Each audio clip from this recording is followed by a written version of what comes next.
Vamos lá, abra sua Bíblia comigo no livro de Êxodo. Êxodo no capítulo 3. Quando Deus deu para a gente esse tema, o tema desse encontro, mexeu muito comigo, porque eu acho que graças a Deus, eu tive o privilégio, a oportunidade de nascer num lar cristão. Então, desde pequenininha, desde que eu não entendia nada, eu já ia à igreja com os meus pais. E você sempre vê Deus agindo, vê Deus movendo, e você quer aquilo. Eu lembro que eu devia ter aí uns 6, 7 anos, e depois de um evento, de um encontro que eu fui com a minha mãe, e o povo tudo orando em línguas, eu virei para minha mãe e falei: mãe, onde é que está na Bíblia que ensina a orar em línguas, que eu quero orar também? E é você ter aquela sede, graças a Deus, desde pequeno. Mas então quando você vê um texto, uma expressão que remete à intimidade com Deus, isso mexe muito comigo. Porque é algo que eu acho que todos nós buscamos todos os dias. Mais do que ter vitória, ter sucesso na vida profissional, ter sucesso no namoro, no casamento, na vida pessoal. Mais do que tudo, eu acho que a gente quer estar assim com Deus, não é? Assim, pertinho, chegado. Então, isso mexeu muito comigo. E a gente baseou o tema desse encontro na vida de Moisés, que é quem Deus relata na palavra, que conversava com ele face a face, como alguém conversa com um amigo. E aí eu fui estudar a vida de Moisés. Eu preciso aprender com ele, porque eu quero chegar nessa graça de conseguir falar com Deus face a face. E aqui no capítulo 3 do livro de Êxodo, todo mundo abriu, amém? Olha lá, lê comigo a partir do verso 1. Moisés pastoreava o rebanho de seu sogro Jetro, que era sacerdote de Midian. Um dia levou o rebanho para o outro lado do deserto e chegou a Horebe, o monte de Deus. Ali, o anjo do Senhor lhe apareceu numa chama de fogo que saía do meio de uma sarça. Moisés viu que, embora a sarça estivesse em chamas, não era consumida pelo fogo. Que impressionante, pensou Moisés. Por que a sarça não se queima? Vou ver isso de perto. E aí eu te pergunto, o que significa a sarça queimar, arder em chamas, mas não se consumir? O que significa isso? Já parou para pensar? O que significa a sarça, uma árvorezinha, está pegando fogo, mas não se consumir, a folha não secar, não cair, ela não morrer? No finalzinho do verso 3 diz que Moisés achou aquilo impressionante e chegou perto para ver. Meu irmão e minha irmã, a sarça queimando e não se consumindo pode ser comparada com esse encontro. É Deus chamando a sua atenção, porque Deus quer falar alguma coisa para você. E aí Deus quer se assegurar que você vai realmente prestar atenção. Moisés estava à toa? Estava? O que ele estava fazendo? Pastoreando ovelha. Isso era o que dele? Era o trabalho dele. Quem trabalha aqui?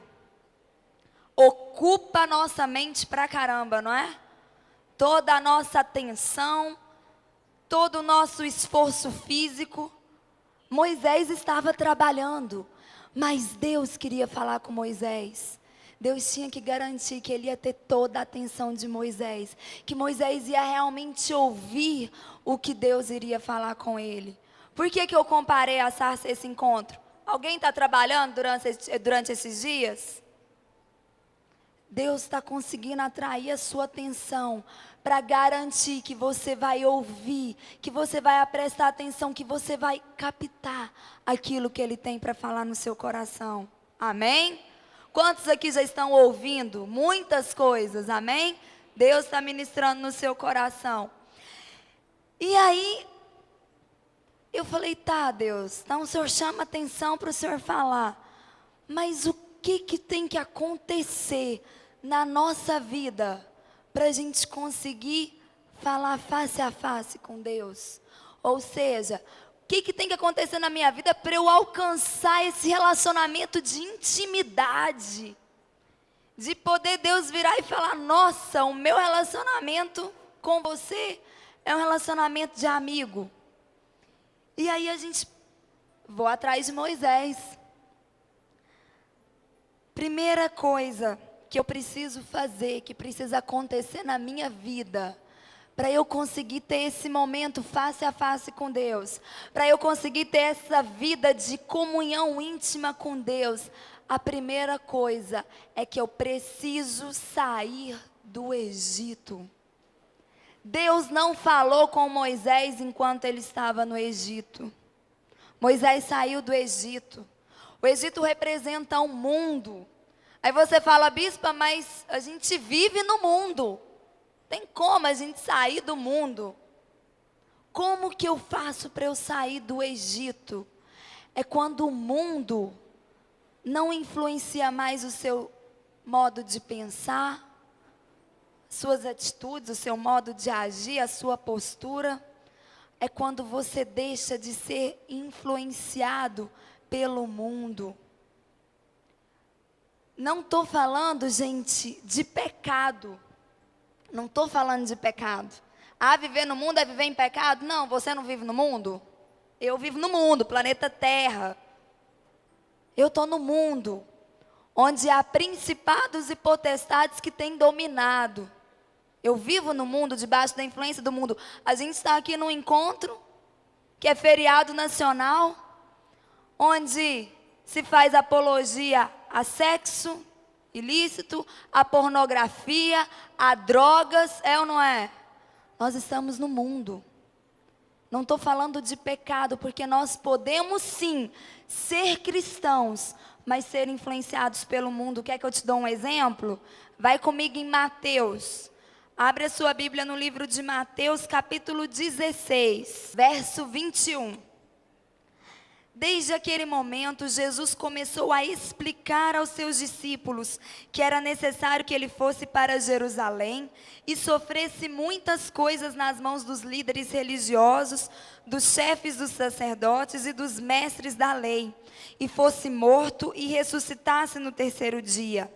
Então Pedro, chamando-o à parte, começou a repreendê-lo, dizendo: nunca, Senhor, isso nunca te acontecerá. Verso 23, Jesus virou-se e disse a Pedro: para trás de mim, Satanás, você é uma pedra de tropeço para mim, e não pensa nas coisas de Deus, mas nas dos homens. Pedro aqui, pegando a introdução que eu fiz, Pedro estava dentro do Egito. Mas se você ler comigo, versículos antes, ele estava fora. Olha o que acontece, pouca coisa antes desse episódio. Olha lá, verso do capítulo 16, verso 13. Chegando Jesus à região de Cesareia de Filipe, perguntou aos seus discípulos: quem os outros dizem que o Filho do Homem é? Eles responderam: alguns dizem que é João Batista, outros Elias e ainda outros Jeremias ou um dos profetas. E vocês? Perguntou ele. Quem vocês dizem que eu sou? Simão Pedro respondeu: tu és o Cristo, o Filho do Deus vivo. Verso 17. Respondeu Jesus: feliz é você, Simão, filho de Jonas, porque isso não lhe foi revelado por carne ou sangue, mas por meu Pai que está nos céus. E eu lhe digo que você é Pedro, e sobre essa pedra edificarei a minha igreja, e as portas do inferno não poderão vencê-la. Eu lhe darei as chaves do reino dos céus. O que você ligar na terra terá sido ligado nos céus. o que você desligar da terra terá sido desligado nos céus. Viu? Que tremendo. Jesus, na presença de todos os discípulos, porque ali Jesus estava conversando com todos eles, Jesus faz um elogio para Pedro. Pedro, não foi carne que te revelou, você recebeu uma revelação do meu Pai que está nos céus. Eu acho que Pedro ficou até assim, né? Deve ter olhado para João, tá vendo? Que João era o discípulo mais chegado, falou, ó, Deus vai edificar a igreja dele, é sobre Pedro, não é sobre João não sei, porque Pedro era homem também, né? Era carne. Mas logo em seguida, Jesus vira para Pedro e repreende quem? Satanás. Isso quer dizer, meu irmão e minha irmã, que às vezes vão vir pessoas que você ama, pessoas do seu relacionamento íntimo, próximo. Pedro era íntimo de Jesus. Aí pode ser seu pai, sua mãe, não sei. Que vão ter o pensamento nas coisas desse mundo e vão querer te contaminar e te puxar para a volta, para o Egito, de volta para o Egito. E lá no Egito não tem como você falar com Deus face a face. Não tem. Não é pecado. É a minha mente, o meu pensamento, a minha forma de pensar não ser nada parecido com a forma do mundo. Aqui Jesus sabia que o propósito dele aqui na terra era vir, sofrer, ser humilhado e morrer por nós. Jesus sabia que esse era o propósito dele. E aqui Satanás é tão esperto que pega alguém próximo, que amava Jesus. Vocês acham que Pedro estava mal intencionado? Que Pedro sabia que o diabo estava usando ele? Você quer que alguém que você ama morra? Seja humilhado, seja injustiçado? Alguém aqui quer isso? Pedro estava demonstrando o amor dele por Jesus, o cuidado dele por Jesus, mas Jesus fala, olha, você está pensando nas coisas carnais, não nas que são do reino.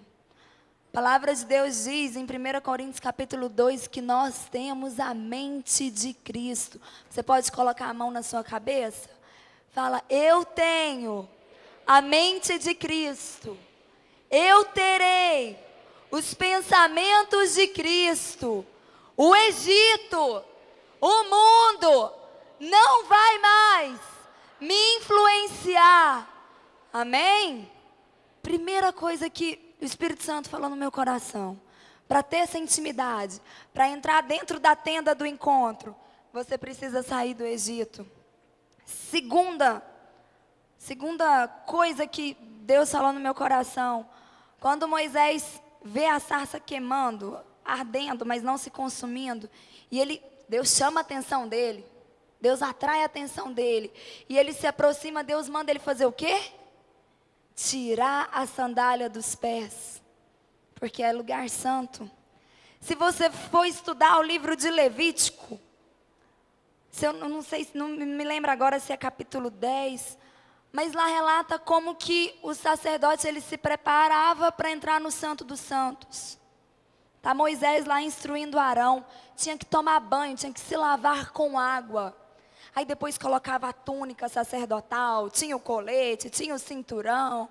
Mas a primeira coisa que ele fazia era se lavar. O que é esse tirar a sandália dos pés? O homem foi formado do pó da terra, não foi? Mas para eu entrar na tenda do encontro, para eu falar com Deus face a face, não pode ter pó da terra nos meus pés. Essa natureza carnal não aguenta ter intimidade com Deus. Essa natureza carnal tem que ficar para fora. Eu preciso limpar os meus pés. No livro de João, você que está anotando, eu não vou ler por causa do nosso tempo. Você que está anotando, João capítulo 13, do verso 5 ao 8. É aquele momento em que Jesus lava os pés dos discípulos. Quem lembra dessa história? E aí Pedro vira para Jesus, Senhor, de forma alguma o Senhor vai lavar os meus pés? Aí Jesus vira para ele e fala: se eu não lavar os seus pés, você não vai ter parte comigo, você não vai ter comunhão comigo. Eu preciso tirar essa poeira, essa sujeira dos meus pés. Eu preciso me livrar de toda a natureza carnal, toda a natureza humana, adâmica, para me relacionar face a face com Deus. Quantos aqui estão entendendo? Amém? Terceira coisa que Deus me mostrou, que me instruiu. Êxodo, volta lá para Êxodo, capítulo 3. Vira para o seu irmão e fala: você precisa, mais forte, você precisa ter Deus como prioridade. Ter Deus como prioridade é você fazer o que Deus manda você fazer. Olha lá, no verso, a gente leu até o verso 3, né? Verso 4 do capítulo 3 de Êxodo. O Senhor viu que ele se aproximava para observar. Do meio da sarça, Deus o chamou: Moisés, Moisés. Eis-me aqui, respondeu ele. Então disse Deus: não se aproxime, tire a sandália dos pés, pois o lugar em que você está é terra santa. Disse ainda: eu sou o Deus de seu pai, o Deus de Abraão, de Isaque e de Jacó. Moisés cobriu o rosto, pois teve medo de olhar para Deus. Verso 7, disse o Senhor: de fato tenho visto a opressão sobre o meu povo no Egito. Tenho escutado o seu clamor por causa dos seus feitores e sei quanto eles estão sofrendo. Por isso desci para livrá-lo das mãos dos egípcios e tirá-los daqui para uma terra boa e vasta, onde manam leite e mel. A terra dos cananeus, dos hititas, dos amorreus, dos ferezeus, dos heveus, dos jebuseus. Pois agora o clamor dos israelitas chegou a mim, e tenho visto como os egípcios os oprimem. Vá, pois, agora, eu o envio ao faraó para tirar do Egito o meu povo, os israelitas. Moisés, porém, respondeu a Deus: quem sou eu para apresentar-me a faraó e tirar os israelitas do Egito? Verso 12. Deus afirmou: eu estarei com você. Esta é a prova de que sou eu quem o envia. Quando você tirar o povo do Egito, vocês prestarão culto a Deus neste monte. Moisés perguntou: quando eu chegar diante dos israelitas e lhes dizer: o Deus dos seus antepassados me enviou a vocês, e eles me perguntarem: qual é o nome dele? Que lhes direi? Disse Deus a Moisés: eu sou o que sou. É isto que você dirá aos israelitas: o eu sou me enviou a vocês. Se você continuar lendo, quem está anotando, você pode ler aí até o final desse capítulo. Eu não vou ler para a gente estender. Moisés tem aí um momento de discussão, digamos assim, entre aspas. Moisés reluta. Deus, eu não sei falar direito. Aí Deus vira e fala: chama Arão. Arão vai com você. Deus, Moisés estava com medo, porque ele tinha saído do Egito, fugido, porque ele matou um egípcio. Mas o que Moisés faz? Moisés obedece. Nesse primeiro momento, gente, em Êxodo 3, foi a primeira vez que Deus falou diretamente com Moisés. Aqui Moisés cobriu o rosto. Moisés ainda não era amigo de Deus. Mas Moisés queria entrar na tenda do encontro. Moisés queria ter esse relacionamento de intimidade com Deus. E Moisés obedeceu. A gente não precisa entender para obedecer. Muitas vezes a nossa natureza, a gente quer entender. Deus, mas eu não estou entendendo. Como é que eu vou fazer isso? Não tem que entender, tem que obedecer.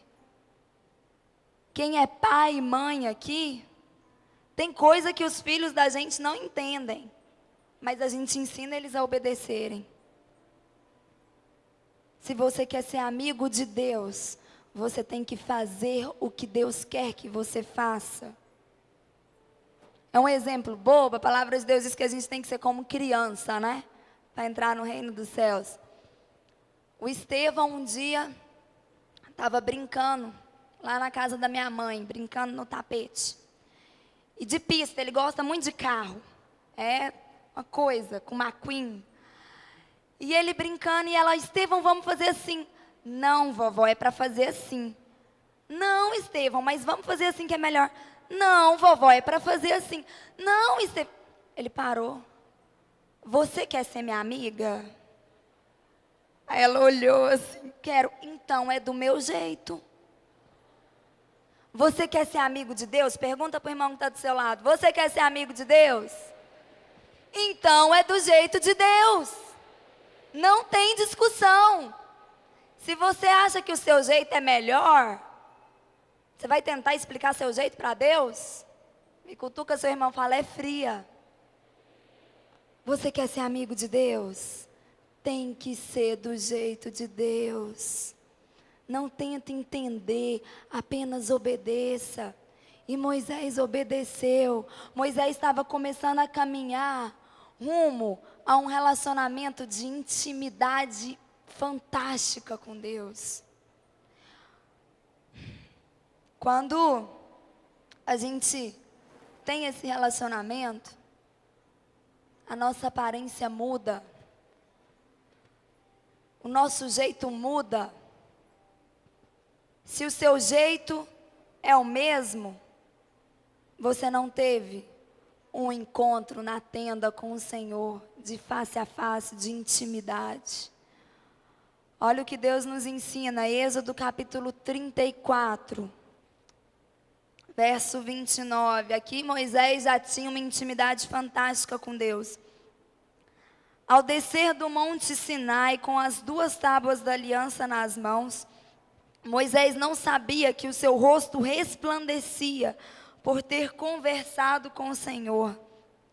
Quando Arão e todos os israelitas viram Moisés com o rosto resplandecente, tiveram medo de aproximar-se dele.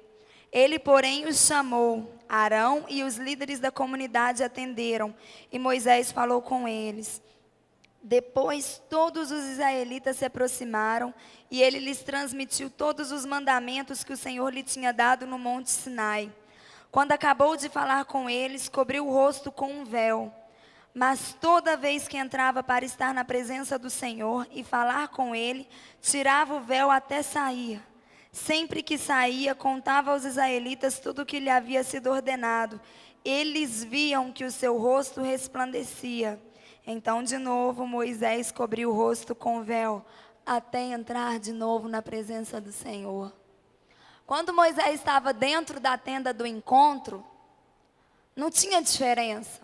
O rosto, não dava para ver o rosto de Moisés resplandecendo, porque a glória de Deus tomava toda a tenda. A glória de Deus estava naquele lugar. Deus estava tendo um bate-papo com seu amigo. Quando Moisés, porém, saía daquele momento de comunhão, daquele momento gostoso com seu Deus, e ele descia para o meio da congregação de Israel, ele voltava para o seu cotidiano, de ficar resolvendo picuinha entre um israelita e outro, briga de irmão com irmão. Quando ele voltava para o dia a dia dele, para o cotidiano, ele tinha que cobrir o rosto com véu, porque o rosto dele resplandecia. Olha que tremendo isso, gente. Moisés ficava pouco tempo na tenda do encontro? Ficava? Era 1 hora por dia. Teve uma vez que foi 40 dias, não foi? É isso que está na sua Bíblia? 40 dias de comunhão intensa com o Senhor. Enquanto ele estava dentro da tenda, não tinha diferença. Ele estava no meio da glória, tomado pela glória. Mas quando ele voltava para o seu dia a dia, todo mundo via o rosto de Moisés resplandecendo. É o povo ver seu rosto brilhando, a sua vida resplandecendo, Deus, no seu trabalho, na sua faculdade, na sua família, É o povo olhar para você e ver a glória de Deus. É o povo olhar para a sua vida e ver o resultado de um momento de intimidade com Deus. A palavra de Deus diz que a nossa vida nós somos transformados de glória em glória. Não tem como a sua vida mudar se você não estiver na glória. Gente, dentro da tenda do encontro, não dá para diferenciar. Sabe por quê? É glória demais. E quanto mais tempo você passa dentro da tenda do encontro, quanto mais tempo de intimidade você tem com Deus, quanto mais tempo você busca esse encontro face a face com Deus, mais glória de Deus fica em você, fica no seu rosto, fica no seu corpo, fica no seu modo de falar, que todo mundo vê de longe. Quem pode dar um glória a Deus? Amém? Moisés era homem como eu e você. Um pouquinho diferente, né? Matou um egípcio. Mas ele buscou.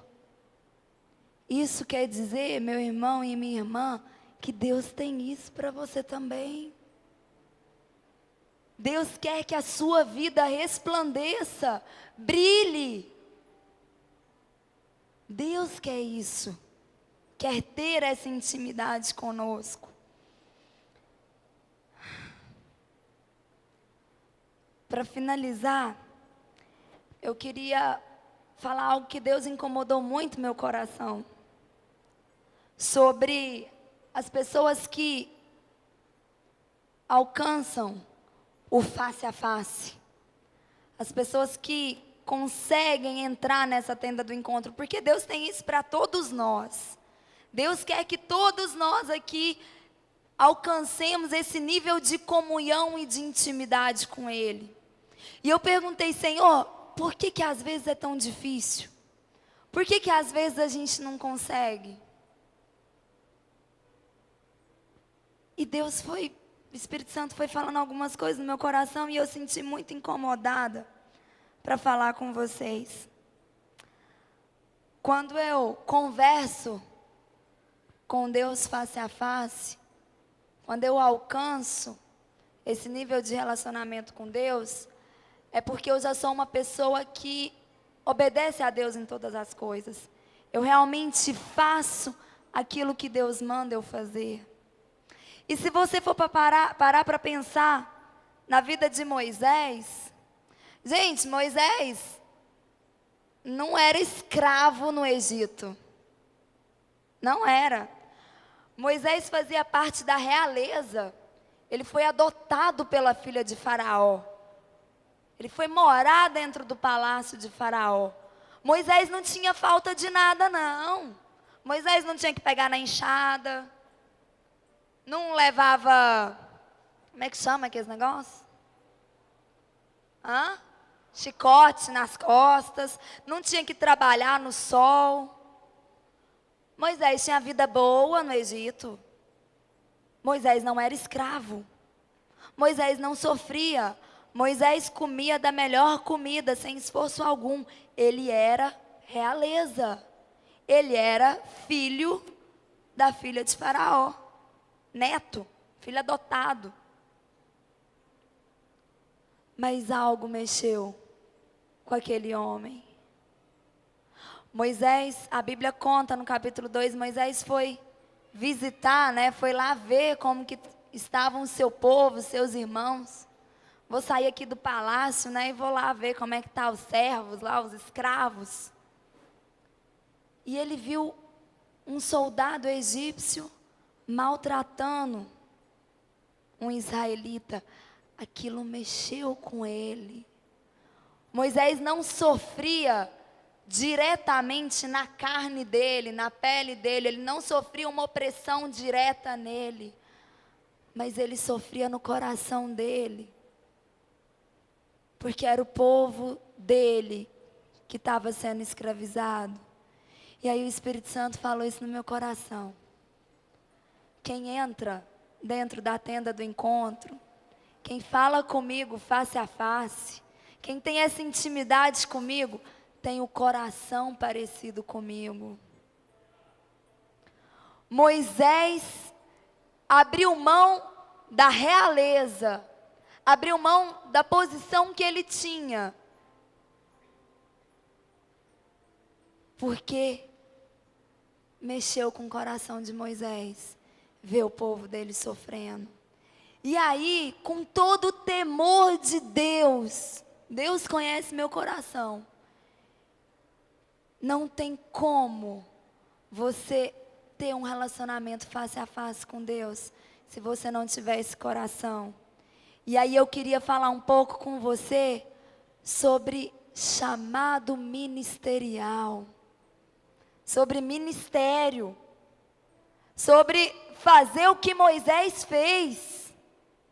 Abriu mão da riqueza, abriu mão da vida boa, porque ele era herdeiro, adotado, mas ele era.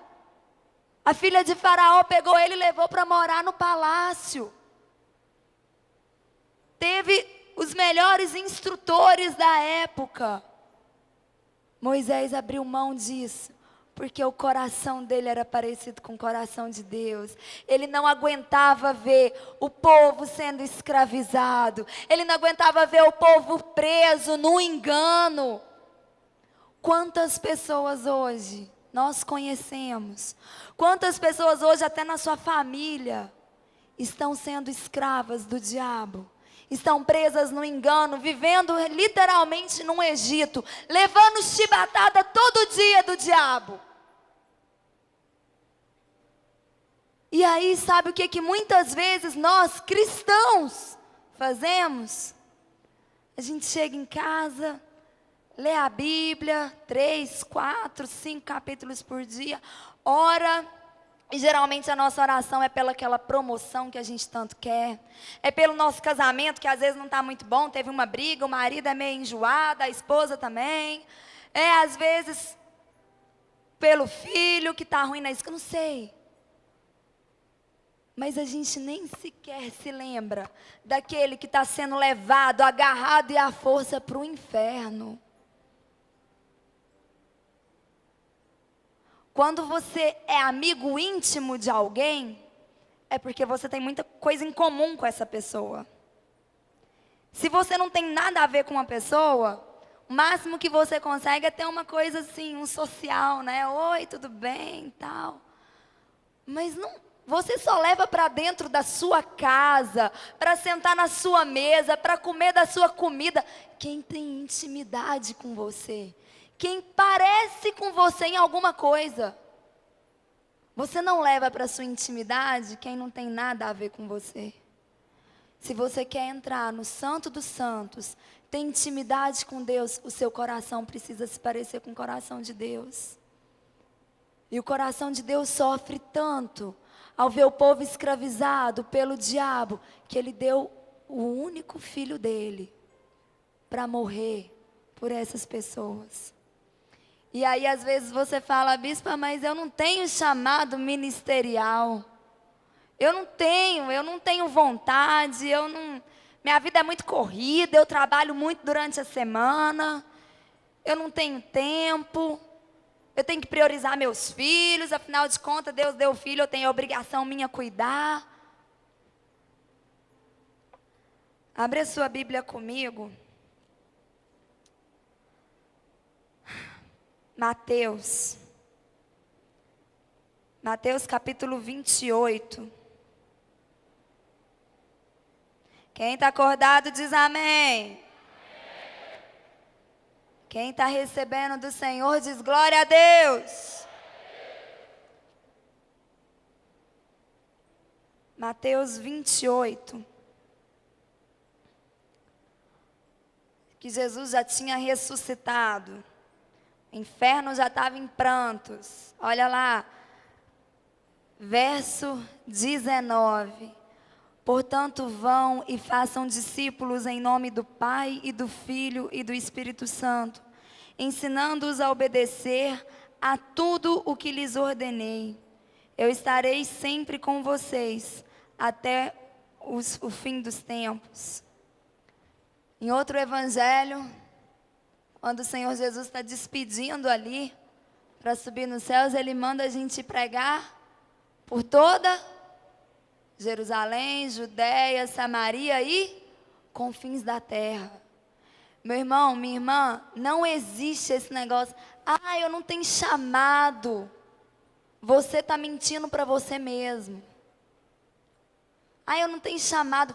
Deus, se você foi lavado pelo sangue de Jesus, teve um encontro com Jesus, Deus te chama para falar disso para quem está do seu lado.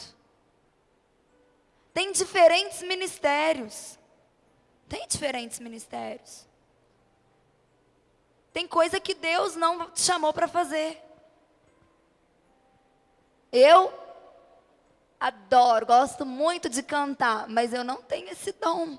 Não vou cantar no microfone para vocês verem. Gosto muito. Se Deus tivesse me dado uma voz ungida, igual da minha cunhada, gente. Mas não deu. Aí eu vou ficar chorando, lamentando ou tentando, virando ali. Uma vez eu brinquei com o bispo Davi, me põe no back. Foi brincadeira. Eu vou ficar tentando fazer algo que Deus não me chamou para fazer. Mas não quer dizer que Deus não me chamou para ter ação ministerial, para ter ministério, porque Deus me chamou sim. Eu preciso fazer, não é o que eu quero. Quando eu tenho um encontro face a face com Deus, eu entro na tenda do encontro, não é para falar não, gente. É para ouvir. Deus chamou a atenção de Moisés com uma sarça que queimava, mas não se consumia. Não foi para ouvir Moisés se lamentando, porque matou um egípcio, saiu fugido do Egito. Não foi. Deus não chamou a atenção de Moisés para ouvir o que Moisés tinha a dizer. Deus chamou a atenção de Moisés para falar, para que Moisés pudesse ouvir o que Deus tinha para falar. Deus fez de Moisés um libertador. Agora, se Moisés tivesse sido, desculpa a palavra, mas estúpido, como muitas vezes nós somos, como muitas vezes eu já fui, entra na presença de Deus, Senhor, olha o jeito que está minha vida. Senhor, tem misericórdia de mim. Deus, o marido que tu me deste. Eu já vi irmã orando assim. Eu falei, não, foi você que escolheu. Fui eu que escolhi meu marido. E eu ainda pedi para Deus abençoar. A culpa não é de Deus, não. A gente entra, a gente quer ter intimidade com Deus, indo lá só para falar para Ele o que a gente quer falar. Sem ouvir. Você consegue conversar com uma pessoa há muito tempo que só fala e não deixa você falar? Você consegue? É monólogo. Com monólogo não há intimidade. Com monólogo não tem como duas pessoas se conhecerem. E nós precisamos conhecer a Deus. E para conhecer a Deus a gente tem que calar a boca e ouvir. A tenda do encontro é para a gente ouvir. É para a gente ser ministrado pela glória de Deus. Moisés naquele dia parou para ouvir. Depois que ele ouviu, depois que Deus falou para ele que queria libertar o povo de Israel e que ia enviar ele diante de Faraó, que era quem estava procurando matar Moisés, porque Moisés matou um soldado egípcio. Deus manda ele diante de Faraó, da pessoa de quem ele fugiu.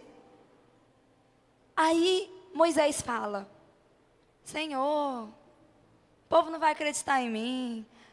Aí Moisés vai falando e dando as desculpas que muitas vezes nós damos, muitas desculpas para não exercer o ministério, para não fazer aquilo que Deus nos chamou.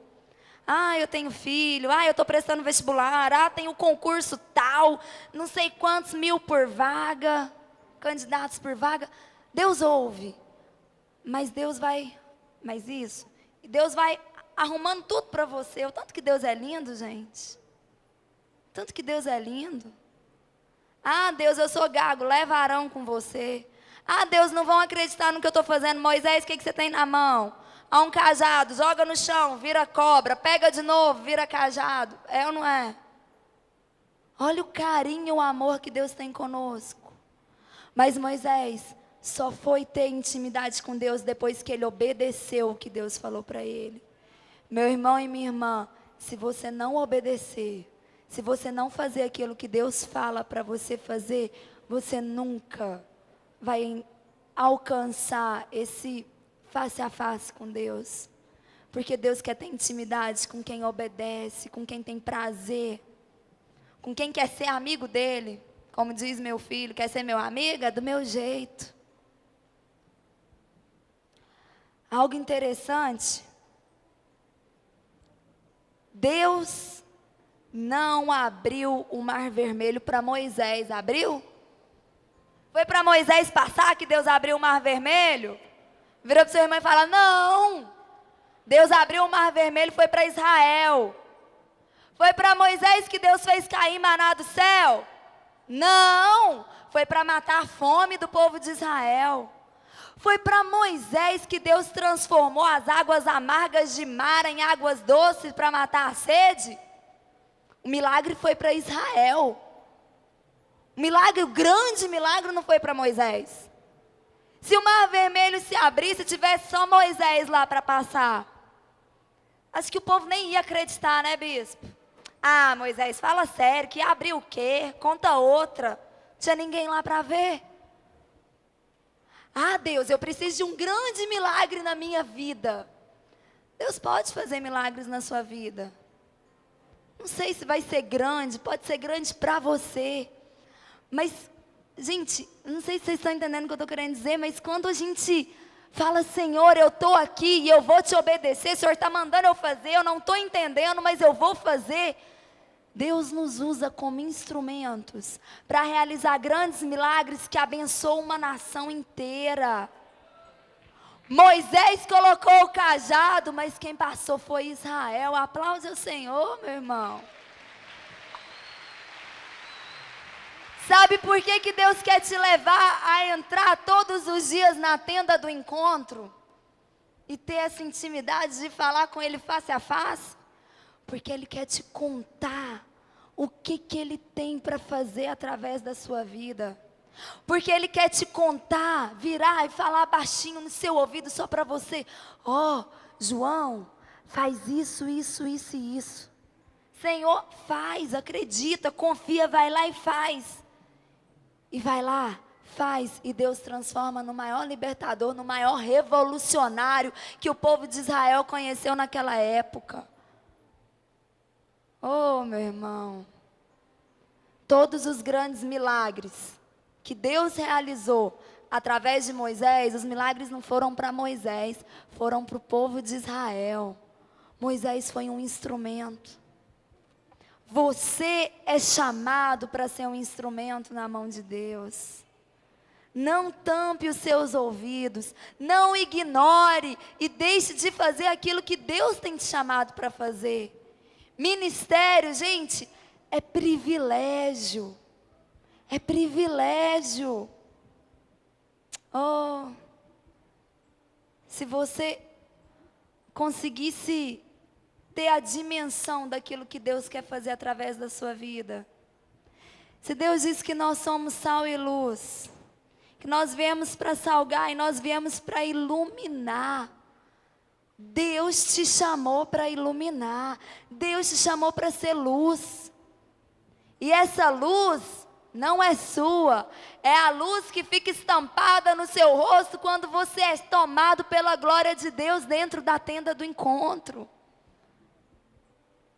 Onde quer que você vai, você está agindo ministerialmente. Não dê desculpas para Deus. Deus, sabe o que é? Eu sou comerciante, eu tenho um negócio, a loja é minha, eu que abro, eu que fecho, eu não tenho tempo. Não faça isso. Porque você vai ver várias pessoas sendo levantadas, pessoas que às vezes você vai olhar e falar, nossa, mas entrou na igreja tem pouco tempo, parece que aceitou Jesus tem tão pouco tempo, eu nasci dentro da igreja. Mas esse que entrou tem pouco tempo, ele entrou e foi correndo, buscar a face de Deus. Ele fez o que Moisés fez. Ele não deixou o mundo influenciar o seu jeito de pensar, o seu modo de agir. Para o mundo, você precisa ser muito rico, precisa trabalhar muito para ter muito dinheiro. O Senhor diz que quando eu deposito o meu dízimo, quando eu semeio na casa do Senhor, Deus multiplica a minha semeadura. Mesmo porque o dinheiro não é meu, nós somos o quê? Mordomos, não é? Quando o seu modo de pensar é baseado na palavra do Senhor, é baseado nas coisas de Deus e não na do mundo.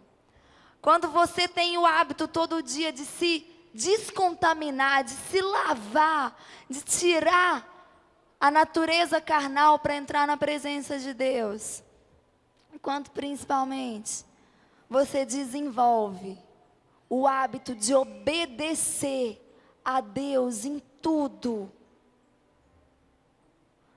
Você alcança intimidade com Deus, você age ministerialmente, você cresce, você se torna um revolucionário como Moisés foi. Se hoje você reluta, às vezes seu pastor insiste com você, né? Vamos trabalhar na igreja, vamos fazer alguma coisa. Esse talento que Deus te deu. Às vezes você fala, bispo, eu não dou conta de pregar. Se eu for aí pegar o microfone, não sai nada. Mas às vezes você tem aquele dom de sentar ali, você e outra pessoa, e Deus te dá graça para aconselhar, de orar com as pessoas e Deus trazer cura emocional, cura física. Deus tem um chamado específico para cada um. Tente ouvir a voz de Deus e execute o que Deus te manda. Obedeça aquilo que Deus fala para você. Não tem como ter essa intimidade com o Senhor se você não realizar o que Ele te mandou. Se você não trabalhar em prol do reino de Deus. Se você abrir mão e decidir não ter ministério algum, não exercer ação alguma em prol do reino de Deus, porque Deus te chama para isso. Deus te chama para fazer discípulos. Deus te chama para salgar a terra. Deus te chama para ser um instrumento usado para arrancar as pessoas, as almas das mãos do diabo. Libertar essas pessoas do Egito, como Moisés foi um instrumento usado para libertar aquele povo. A partir do momento que você obedece, Deus faz. A partir do momento que Moisés voltou para o Egito, ele encontrou resistência? Só 10, né? A cada resistência, Deus mandava uma praga. A cada não de Faraó, Deus mandava uma praga. Deus não te abandona. Quando você põe numa mão no arado e fala, Senhor, eu estou aqui, eu vou obedecer, eu posso não estar entendendo, eu posso achar que eu não dou conta, mas o Senhor falou e eu vou fazer e eu vou obedecer. Deus vai com você. Deus não deixou Moisés ser consumido por Faraó. Deus levou Faraó e todos os egípcios a serem consumidos através da ação de Moisés. E é isso que Deus tem para fazer na sua vida, amém?